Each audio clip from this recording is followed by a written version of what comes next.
ബാബുവേട്ടന് കാറെടുക്കാൻ വർഷാപ്പിൽ പോകണമെന്നല്ലേ പറഞ്ഞത്? നിന്നെ കോളേജിൽ ഇറക്കിട്ട് മതി. പരീക്ഷ മുഴുവൻ തോറ്റതുകൊണ്ട് ബാബു സാറിന് ഇനി കോളേജിൽ പോകുന്ന പ്രശ്നം വരുന്നില്ല അല്ലേ? ശവത്തി കുത്താടും.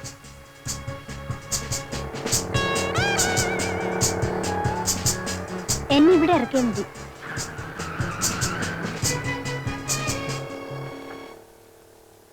എന്തിനാ എവിടെ ഇറങ്ങിയത്? ഒരു ഫ്രണ്ടിനെ കാണാനുണ്ട്. ആ കുട്ടിയുടെ അതിനൊരു പുസ്തകം പഠിച്ചു കുഞ്ഞിന് കോളേജിൽ പോകാൻ അല്ലേ? അതേന്ന്.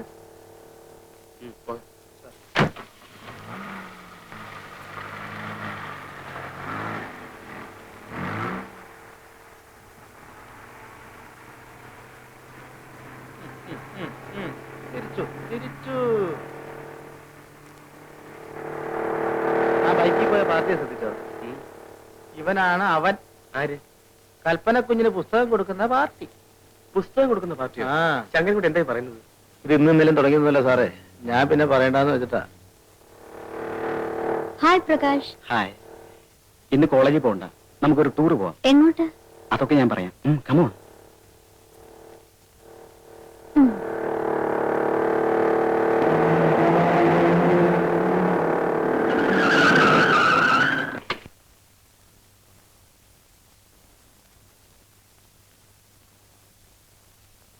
അല്ലാതെ ചുമ്മാ പ്രേമിച്ച് നടന്നിട്ട് എന്താ കാര്യം?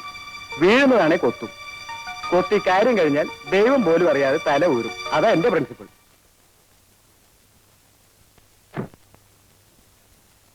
ഇറങ്ങടാ.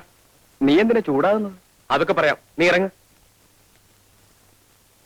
Take it easy man. ഇതിന്റെ സിസ്റ്റർ ആണെന്ന് എനിക്കറിയില്ലേ? So what? ഞാനും നീയും ചേർന്ന് എത്ര പെൺകുട്ടികളെ വളച്ചിട്ടുണ്ടടാ. പക്ഷെ എന്റെ ഫ്രണ്ട്സിന്റെ സിസ്റ്റേഴ്സിനെ ഞാൻ വളയ്ക്കാൻ നോക്കിയിട്ടില്ല.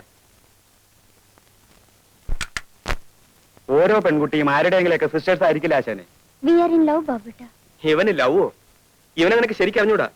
Is A bastard. Shut up. You shut up. എത്ര പെൺകുട്ടികളെ നശിപ്പിച്ചിട്ടുണ്ടെന്ന് എനിക്കറിയാൻ മതി.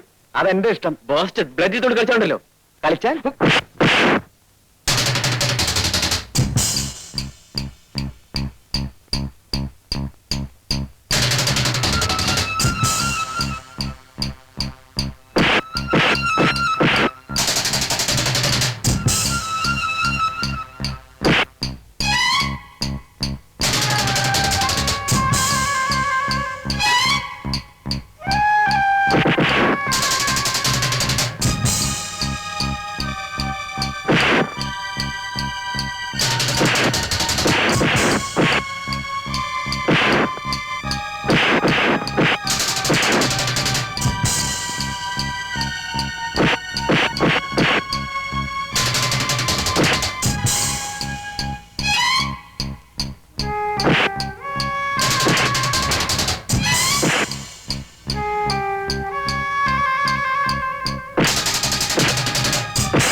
സോറി ബാബുട്ടാ.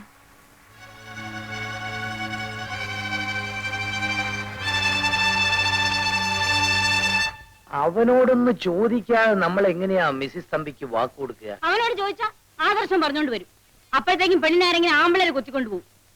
30,000 രൂപ വാടക കിട്ടുന്ന ബിൽഡിങ്സാ അവളുടെ പേരിലുള്ളത്. ആഭരണങ്ങളാണെങ്കിലോ എണ്ണിയാ തീരാത്തത്. പിന്നെ ഇംഗ്ലീഷ് അല്ലാതെ ഒരു വാക്ക് അവള് പറയില്ല. ഇങ്ങനത്തെ ഒരു മരുമകളെ കിട്ടാൻ നമ്മൾ ഭാഗ്യം ചെയ്തിരിക്കണ്ടേ? തുച്ഛമായ ശമ്പളം കൊണ്ട് ജീവിക്കുന്ന ഒരു കൺട്രി ടൈപ്പാണ് അവനെന്ന് അറിഞ്ഞാൽ അവർക്ക് ഇഷ്ടപ്പെട്ടില്ലെങ്കിലോ? ഞാനത് പറഞ്ഞു. വിനയന് ജോലി ഡൽഹിയിലാണെന്നാണ് പറഞ്ഞിരിക്കുന്നത്. അവനുമായി പരിചയപ്പെട്ടാൽ അവര് സത്യം അറിയില്ലേ? ഒരക്ഷരം മിണ്ടില്ലെന്ന് സത്യം ചെയ്ത് വാങ്ങിച്ചേച്ചല്ലേ അവനെ ഞാൻ കല്യാണ പന്തലിലേക്ക് അയക്കുള്ളൂ. എനിക്കെന്തോ വലിയ വിശ്വാസം വരുന്നില്ല. നിങ്ങളൊന്നും മിണ്ടായിരിക്കണം. ഞാൻ ഇന്ന് തന്നെ ഡൽഹി വിളിച്ച് അവനോട് വിവരം പറയാന്നാ മിസ്സസ് തമ്പിയോട് പറഞ്ഞിരിക്കുന്നത്. അവനോട് വന്നു കിട്ടിയാ പിന്നെ കല്യാണം കഴിഞ്ഞേ പറഞ്ഞേക്കാവൂ, അല്ലെങ്കിൽ ഒഴിഞ്ഞു മാറിക്കളയും. എന്നാൽ അവനോടൊന്ന് വരാൻ പറയണ്ടേ? ഡൽഹിയിലേക്ക് ഒന്ന് വിളിച്ചു പറഞ്ഞ പോരെ മമ്മി? കുട്ടികളുടെ കാര്യം നോക്കിയാ മതി. ഒരെഴുത്തയച്ചാലോ? അല്ല, ചേട്ടനോട് വല്ലതും പറയാനുണ്ടെങ്കിൽ ഞാൻ പോയി പറഞ്ഞോളാം. അത് കൊള്ളാം. ബാബുവിനേതായാലും കോളേജിൽ പോണ്ടല്ലോ ഇപ്പൊ. മാത്രമല്ല ചേട്ടന്റെ വില്ലേജൊക്കെ ഒന്ന് കണ്ടുവരികയും ചെയ്യാം. പക്ഷെ മാരേജിന്റെ കാര്യമൊന്നും പറയണ്ട. വെറുതെ ഞങ്ങൾക്കൊന്ന് കാണാനെന്ന് പറഞ്ഞാ മതി. അതൊക്കെ ഞാൻ ഏറ്റു മമ്മി. ആ, എന്നാ നാളെ തന്നെ പുറപ്പെട്ടോ.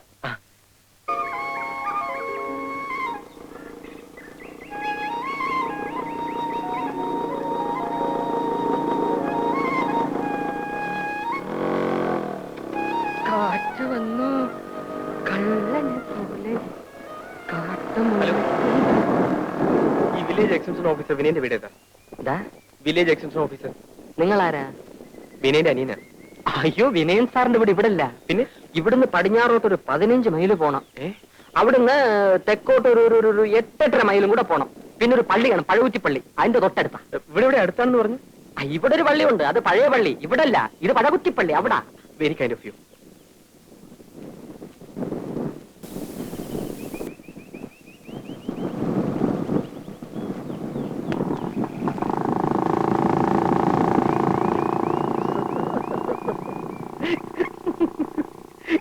ഗ്രാമസേവക, ഗ്രാമസേവക.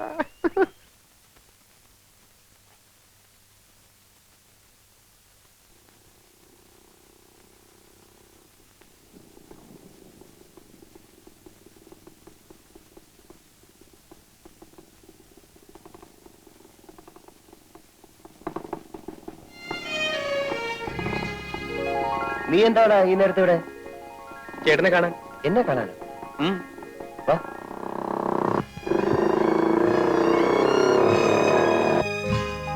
എന്താടാ ബാബു, വീട്ടിലെന്നെ വിശേഷിച്ച്? ഒന്നുമില്ലെന്നേ. ഒന്നുമില്ല. നീ രാത്രിയില് എന്താ എനിക്ക് എന്റെ ചേട്ടനെ കാണാൻ വന്നൂടെ? പിന്നെ പകൽ തന്നെ ഞാനിവിടെ എത്തേണ്ടതാ. നല്ലവനായ ഒരു നാട്ടുകാരോട് വഴി ചോദിച്ചതുകൊണ്ട് അയാൾ പറഞ്ഞ വഴി മുഴുവൻ കറങ്ങേണ്ടി വന്നു. ഓ, ഭയങ്കര ക്ഷീണം. നീ വല്ലതും കഴിച്ചോ? എന്ത് കഴിക്കാനാ? എന്നാ വാ, വല്ലതും കഴിച്ചു ചേട്ടൻ നടന്നു.